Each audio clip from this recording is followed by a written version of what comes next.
Our top story tonight, injuries. Injuries across the NFL, including some superstars and some not quite superstars, but have played like some superstars. We're talking about Christian McCaffrey, superstar. Deebo Samuel, superstar. David Montgomery, Kyren Williams playing like superstars. So many injuries that we now must adjust to. So we're going to cover all of that and more on Player Profiler today.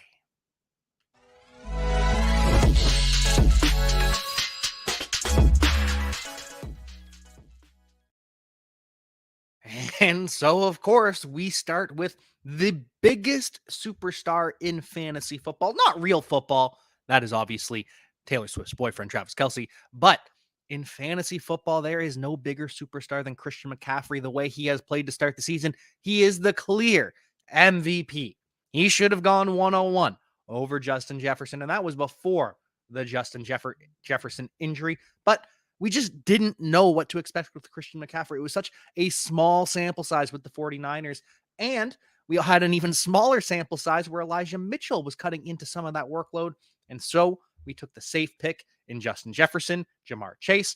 But Christian McCaffrey has been ridiculous. And now he could be set to miss some time. He has an oblique injury.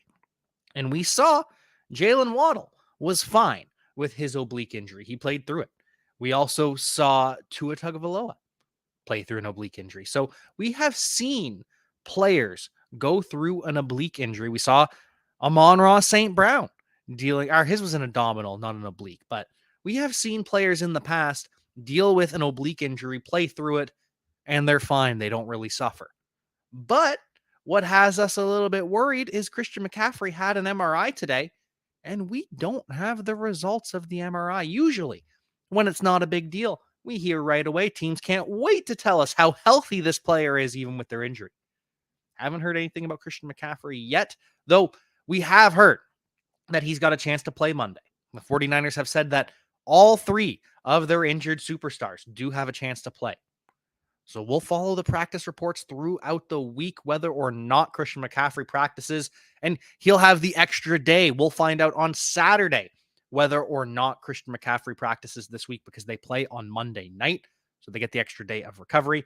We'll let you know if Christian McCaffrey is playing or not. If he's not, the backup, everyone is obviously going to flock to Elijah Mitchell.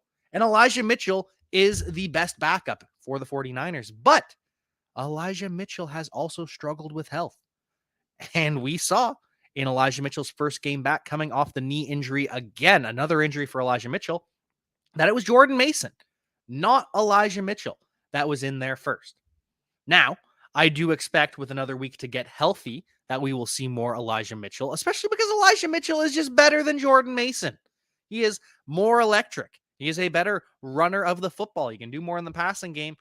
Jordan Mason is the kind of guy that will just get you what is blocked, but has a pretty solid performance. 5 carries, 27 yards, and a touchdown, 5.4 yards per carry to -3 yards on 2 carries for Elijah Mitchell. And again, he's coming off injury. This is not a true show of his performance, but Jordan Mason, absolutely worth an ad, a speculative ad, just in case Christian McCaffrey misses time, just in case he ends up passing Elijah Mitchell in the workload that we're about to see. And the interesting thing for the 49ers, too, is they've got this week to play, next week to play, and then the bye. So could Christian McCaffrey sit 2 games and then rest up a third week on the bye just to get fully healthy? Very possible. And it's possible Deebo Samuel is going to miss Monday Night Football as well. He has a shoulder injury. His left arm ends up going numb. X-rays are negative. There's nothing broken, but he is officially day-to-day with a shoulder injury.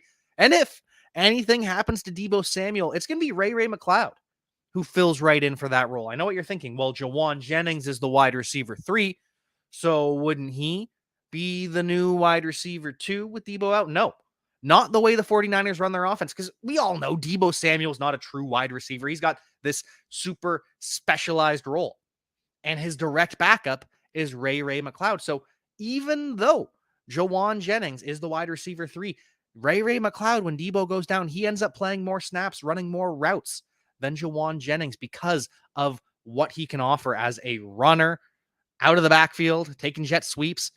So if Deebo is out, Ray McCloud is actually the direct backup. Do not go out and trifle with Jawan Jennings.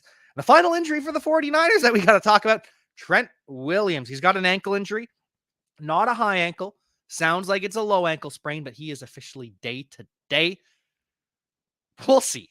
We'll see if all these players end up playing on Monday. If I had to rank it, I think Christian McCaffrey is probably most likely. And then I think it's probably Trent Williams, and then I think it's Deebo Samuel. I think Deebo is going to miss. Trent Williams probably misses as well, but Christian McCaffrey, I would call a true toss-up at this point. But it's not just them, and it's not even just them. In the NFC West, we've got more injuries to cover right after this word from the Podfather. It has been 2 years since Josh Larkey paved the way for fantasy gamers to start expecting positive returns from pick'em games, specifically underdog pick'ems. And how do you do it? Well, you look at the slate and you find a great shootout or a sneaky shootout. You also look for a shit show game. 3, 4, 5, 6 guys in one game. That's right. You can do it. You can do it. And you can 100x your payout on underdog. Think about week 1. Jets-Bills was a shit show. Did we see the Aaron Rodgers injury coming? No, but we knew the Jets have a good defense. We knew the Bills have a good defense. Why not expect the worst? And the worst is what we got. So if you had gone Dalvin Cook less than, Garrett Wilson less than, Aaron Rodgers less than, Josh Allen less than, Gabriel Davis less than, boom, boom, boom, boom, boom, boom, boom, you can go 6 for 6. Same thing in week 2. Oh, week 2. Oh, sneaky shootout there in Philadelphia. Minnesota's going to be in comeback mode, so we'll go Cousins, Jefferson, Hawkinson, more than. Madison, less than. But also, Swift, more than. Boom, boom, boom, boom, boom, boom, boom, boom. That's how you do it with the Underdog Pick'ems, and you use promo code UNDERWORLD to get a 100% instant deposit match up to $100. You put in $100, Underdog matches that deposit up to $100 with promo code UNDERWORLD. Go start picking. DFS getting harder every year, but we're here to make it easier with the DFS Dominator because I know a lot of optimizers keep coming out. Oh, our optimizer. What about this optimizer? But that optimizer. Well, we have a cash game optimizer that leverages the projections from Dario, Billy, the award-winning projections at PlayerProfiler.com, and builds the best lineups for cash games that have both upside and stability because that's what you want. It's a couple clicks, boom, boom, boom. You get the best possible lineup for your cash games. But for tournaments, traditional optimizers don't work. That's why we have a Lineup Genius, which takes you through the process of building lineups the way they should be built. Which quarterbacks do you want to be overweight on? Then building stacks, then setting runbacks, then optimizing, and generating up to 150 lineups that you can easily import into DraftKings, into FanDuel. That's the DFS Dominator. It's only $45 a year. Not a week. A year. Just go to Player Profiler, click on the DFS Dominator from the menu, and you won't be sorry. Absolutely love the DFS Dominator. It's going to be doing some extra work this weekend with all the injuries that we have, including in the NFC West. Still, the Los Angeles Rams backfield is in total disarray. Kyren Williams has an ankle sprain. It is reportedly a low ankle sprain, so we probably think he's out 1 to 2 weeks. 3 would be the extreme end of a low ankle sprain, but Kyren Williams probably not playing this weekend. And he doesn't have his backup there either. Ronnie Rivers suffers an MCL sprain. He's going to be out 4 to 6 weeks. He's probably headed to the injured reserve, which means Zach Evans is now the running back 1 for the Los Angeles Rams. Zach Evans, everyone's favorite star out of, was he Ole Miss? I can't even remember now. It was so long ago, and I was so uninterested in Zach Evans. I was not in on Zach Evans at any point. He disappointed all throughout the pre-draft process, but still, opportunity could be there for Zach Evans. Or it could go to Royce Freeman, who the Rams signed off the practice squad. He's now on the active roster, but has been with the team since the preseason.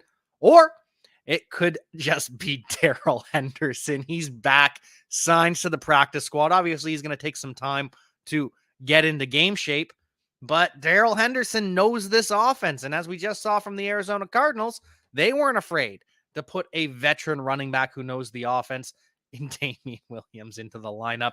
I don't think the Rams are going to hesitate to play Darrell Henderson if anything goes wrong with Zach Evans or Royce Freeman. And so just a headache, just an absolute headache for the Los Angeles Rams.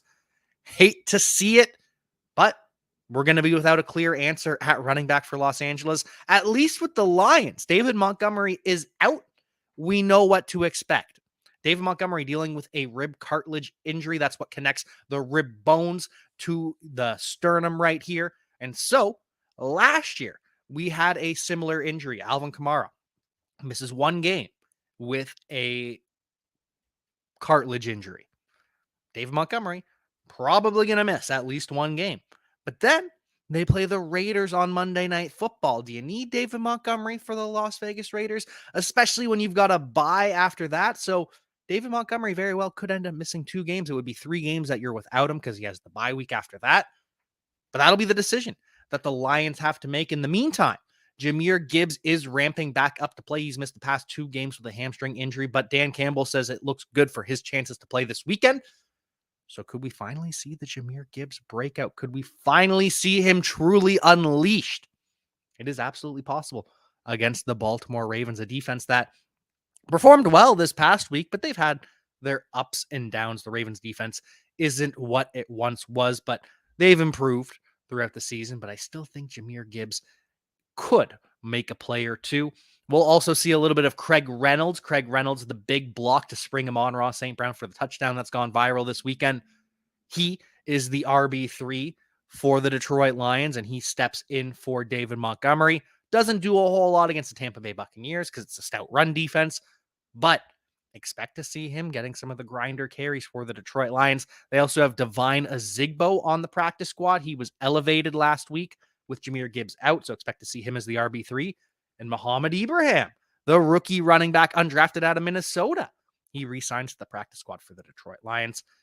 Could Leonard Fournette be a solution for the Detroit Lions? Probably not. They're probably happy with David Montgomery RB1, Jahmyr Gibbs RB2, Craig Reynolds RB3, and they probably think, okay, we can get by.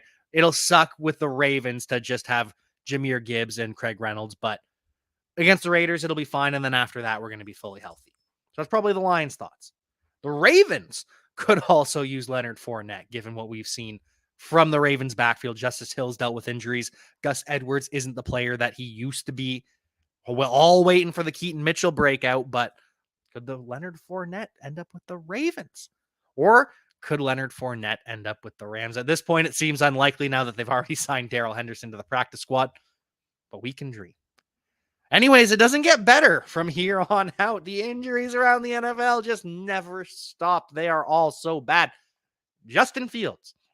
No Justin Fields this week. At least that's what we're expecting. He's got a dislocated thumb on his throwing hand. No surgery is imminent. They're hoping that they can just rehab it. The swelling will go down and he'll be fine. Because a thumb surgery would mean that Justin Fields is out indefinitely, probably misses the rest of the season, which I wouldn't blame Justin Fields if he sat the rest of the season, got healthy, and just got traded somewhere else for a fresh start, because it's bad with the Chicago Bears. He's officially doubtful for now, but there's no chance that he's going to play this weekend. Instead, it's going to be Tyson Bagent, the undrafted free agent out of Shepherd, who should have been drafted, an absolutely prolific passer in college, even at a lower level. So he's going to be starting for the Chicago Bears, had his first rushing touchdown of his career without Justin Fields in the lineup, filling in for him. And it's looking like he's going to be up against Aiden O'Connell because Jimmy Garoppolo is dealing with a back injury. He was taken to the hospital during or after the game. He's fine, but the reason they do that, especially if it's a rib back injury, they want to make sure that there's no internal injuries, internal bleeding, anything like that. So Jimmy Garoppolo, back injury, taken to the hospital. It's fine. It's nothing big, but does look like he is going to be out at least this week, if not longer. So we get Aiden O'Connell versus Tyson Bagent. And people might overreact. Well, when Jimmy went down, Brian Hoyer entered the offense. Well, that is very different. Having a rookie quarterback who didn't take reps throughout the week because he's the backup, and the backup really doesn't take reps during practice throughout the week. So to say, hey, Tyson or Aiden O'Connell, I know you haven't really practiced this week. I know you haven't really practiced this season. I know you're still learning, but we're going to throw you into the lineup. No, the Raiders actually make the correct decision here going with Brian Hoyer, who is one of the worst backup quarterbacks in the NFL, but they're not throwing him to the wolves like they'd be doing with Aiden O'Connell. This time, they get a full week of practice for Aiden O'Connell, taking reps with the starters, and it'll be okay. Hopefully, he has a better performance this time, and hopefully, we get a better performance from Ryan Tannehill's backup as well, because Ryan Tannehill, while the Titans are on bye this week, Ryan Tannehill's probably out next week, probably out the week after. Probably out the week after that. Ryan Tannehill has another high ankle sprain on his right ankle. You'll all remember that's the injury that caused him to miss 5 games last year and struggle through many more. He ends up getting surgery in the offseason. And now Ryan Tannehill has the same injury. Doesn't need surgery right now. Could end up getting surgery down the road. But it looks like Ryan Tannehill, with a high ankle sprain, it's a 4 to 6 week injury. So that's 4 games minimum that we would hope Ryan Tannehill would miss if he's being treated fairly or being treated properly. But we all see even Saquon Barkley returns early from a high ankle sprain. Austin Eckler, not the same even after taking the full 4 weeks. But Ryan Tannehill, the fact that he had this injury last year, the fact that he had surgery on it, would not be surprised to see him miss more than the 4 games. Wouldn't be surprised to see Ryan Tannehill shut down for the season, which would suck, which would be unfortunate for Ryan Tannehill. And it would give the Titans a chance to embrace the tank, something that they should have done, something that they should already be doing. Trade Derrick Henry, start either Malik Willis or Will Levis. Malik Willis was the backup for the Titans. There's no word on who they're going to start with Ryan Tannehill out. I imagine it's going to be Malik Willis, and that's a bad sign for Will Levis based on what we've seen from Malik Willis early, but maybe they're just protecting Will Levis, or maybe they're giving Malik Willis the chance to show us what he is, just to make sure he hasn't improved. And he was better. He was better this past weekend, Malik Willis, when he filled in for Tannehill, but still taking way too many stacks. Still not good. Other quarterback injuries across the NFL. Deshaun Watson is still day-to-day. He's making progress, but he is still day-to-day, as is Trevor Lawrence. Trevor Lawrence on a short week, dealing with a knee injury. He missed practice yesterday, does practice today, and he is wearing a brace. It seems as though Trevor Lawrence going to wear a brace on Thursday against the New Orleans Saints, but it does seem he is going to play with what is being called a knee sprain. And we imagine that's probably code for a sprained MCL. Maybe it's a PCL. Very unlikely that's a sprained ACL. We would probably have a word on that, and they'd probably be a lot more worried. But Trevor Lawrence dealing with a sprained knee, officially day-to-day, sounds like he is going to play, given that he practiced with a brace earlier today. But we'll see.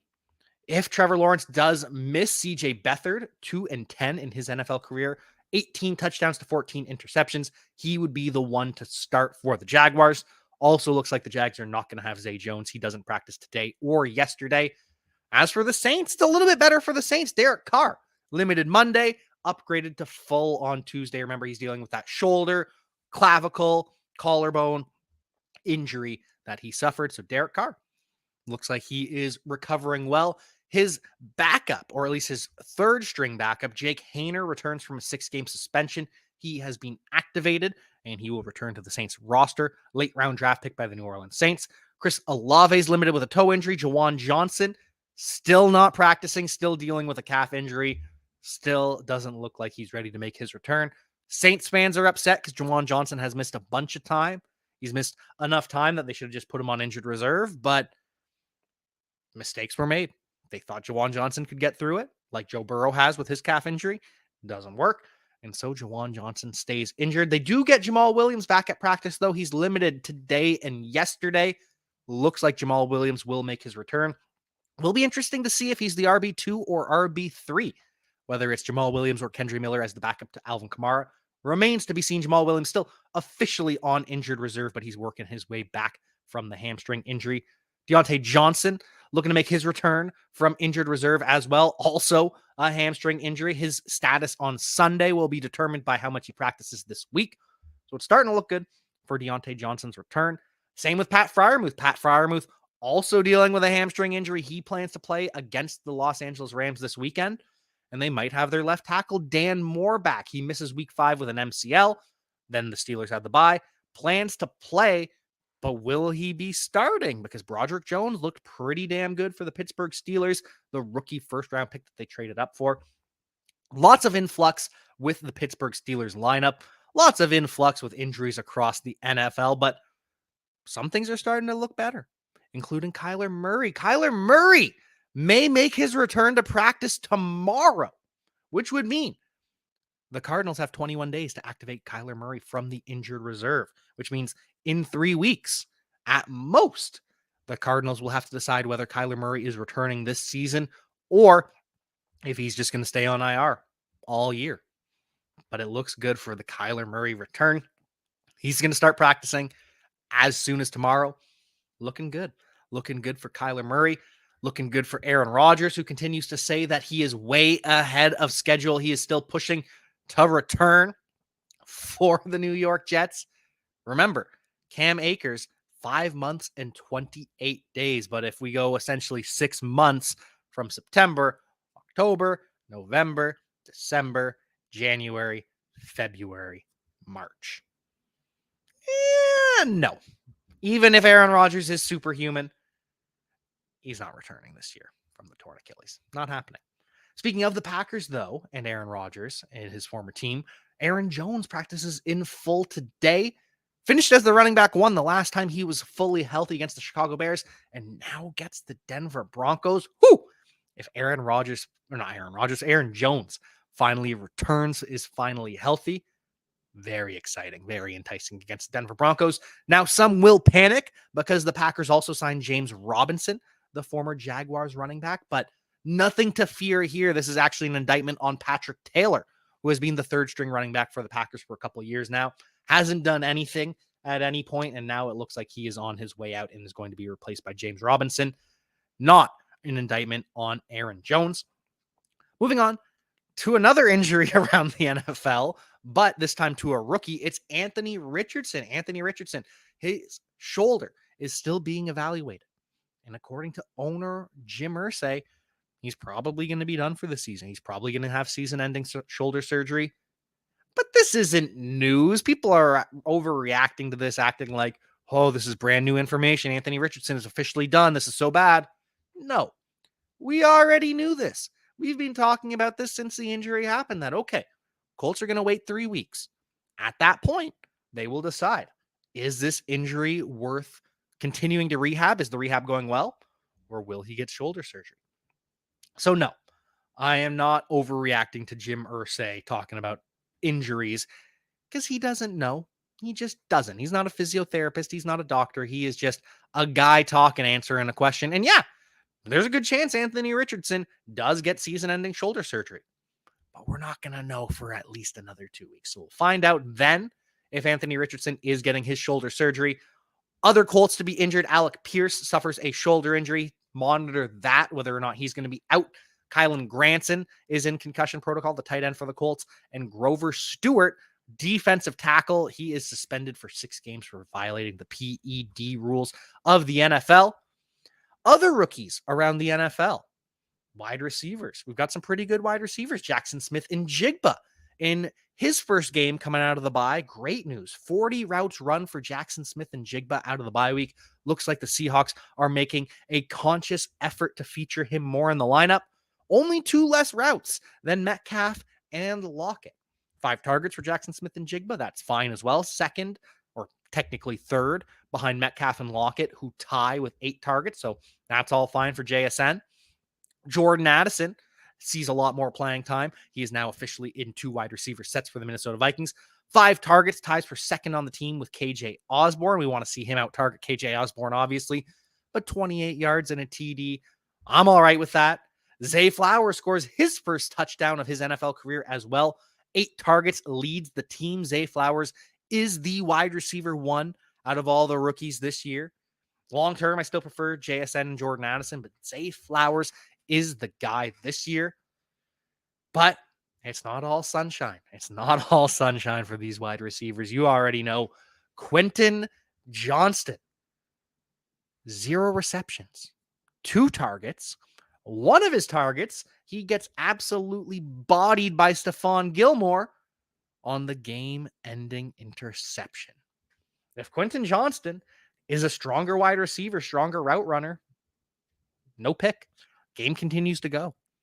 Quentin Johnston has just been so bad this year. You have to hope it'll get better. Quentin Johnston, we all knew he was a project, but for a win now team like the Los Angeles Chargers, it didn't make sense for them to draft a project in Quentin Johnston. Obviously, it's exacerbated by Mike Williams' injury, but this is just, it's bad for Quentin Johnston.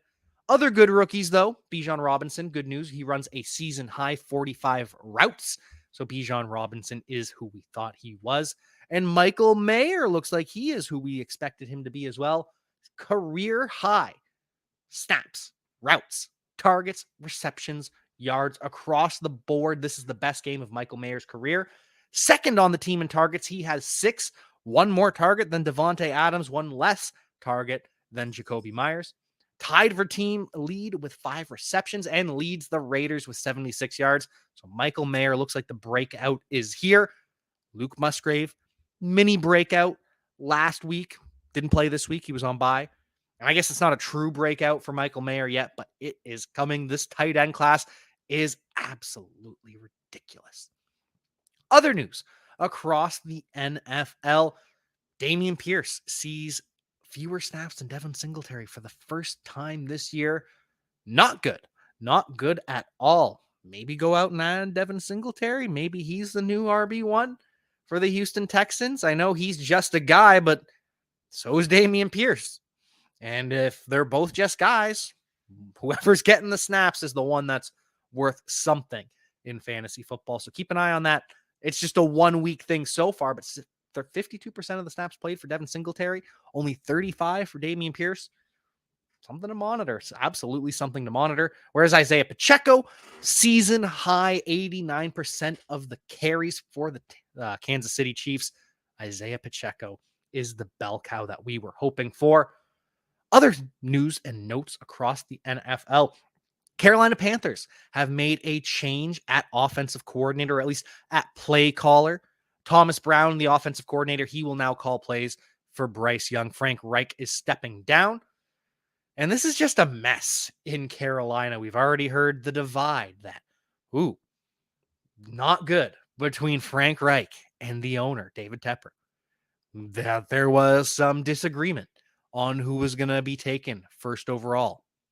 We all know they wanted CJ Stroud. Owner forces Bryce Young. And then when it comes to getting Bryce Young acclimated to the NFL, okay, well, Frank Reich's playbook is too wordy. Too much going on here. Okay, well, Frank Reich now pivots and says, well, this was always part of the plan. I always planned to give Thomas Brown the keys to the car eventually, let him call plays. But I decided the bye week was the time to do it. If you say so, but it's really starting to look bad for the Carolina Panthers. 100% my decision per Frank Reich. Whereas it also admits David Tepper has been part of the conversations. So think of that what you will. The Panthers are in absolute shambles, as are the Denver Broncos. They could fire defensive coordinator Vance Joseph in the near future. There are rumors that Rex Ryan could come out of retirement and become the defensive coordinator for the Denver Broncos. He obviously works at ESPN right now. The problem with that, the thing that makes that unlikely, is the fact that they already interviewed him and it didn't go well. And so probably not going to be Rex Ryan, but the Broncos very well might need a change at the defensive coordinator because it has been absolutely terrible. And the final team that we've been talking about potentially needing a change, the New England Patriots and Bill Belichick. Adam Butler, defensive tackle for the Las Vegas Raiders, played for Bill Belichick for about 4 years, felt snubbed after the game. Says Belichick completely ignored him. Not even a wave, not even a congrats, not even a you look good, not even a middle finger. He said that would have been better than just getting snubbed by Bill Belichick. And something that has snuck up on all of us, something that I don't think anyone realized. We talk about how Bill Belichick, well, he wants to keep it going because he wants Don Shula's all-time record for most wins in the NFL. And that's great. I hope he gets that. Probably not going to be with the Patriots, but maybe it's with someone else. Maybe someone takes a chance on Bill Belichick next year. But what might happen this year with the New England Patriots, I don't think anyone noticed this, but we are now 8 games away from Bill Belichick tying Jeff Fisher and Dan Reeves. Remember, Jeff Fisher got fired before he could take the record. But Bill Belichick is just 8 games away from being the most losing coach in NFL history.